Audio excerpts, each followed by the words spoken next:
Here comes the second of the most common mistakes that you won't want to make while selling your home. You need to declutter your home.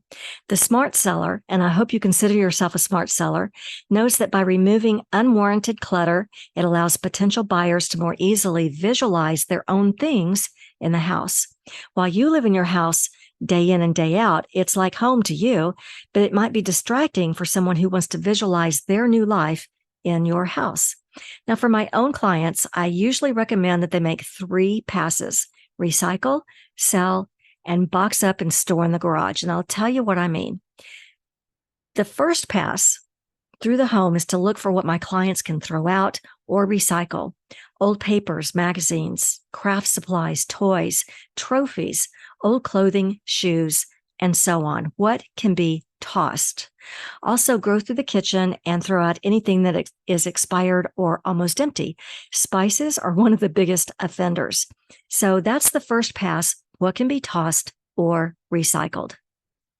And then the second pass through the house is to look for what can you sell on OfferUp or Craigslist or any of those types of websites. This might be clothing, linens, luggage. What can you sell? Sports equipment, electronics, furniture, or anything that hasn't been used in the last year. You can see here on the screen that there are some smartphones and tablets. You might have TVs or a computer screen or even a DVR player that you no longer use because you've switched to streaming. Check this out. When I sold my last house, I actually made $3,400 on just what I sold. So that's the second pass. What can you sell? And then the third pass is what can you box up and store in the garage? Buyers don't care what your garage looks like. They really don't. And they expect to see boxes if you're planning to sell and move. So what can you box up? This could be home accessories like statues and vases, family photos, kitchen equipment that you're not using right now, and anything that you won't use in, say, the next 3 months. Now, I'm not saying that your house won't sell for 3 months, not at all. But think of it like this. If you were going on vacation overseas for 3 months, what would you take with you? And anything you don't take with you overseas could be stored for 3 months. And that's what we're looking for. That's the mindset. What can be boxed up and stored away?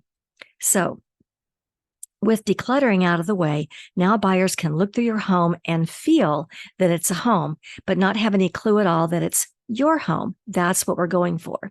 And by the way, as you look at this photograph that I've got here on the screen for you, can you also see how there's literally no clutter anywhere? Nothing under the stairs, nothing on the coffee table or any table for that matter.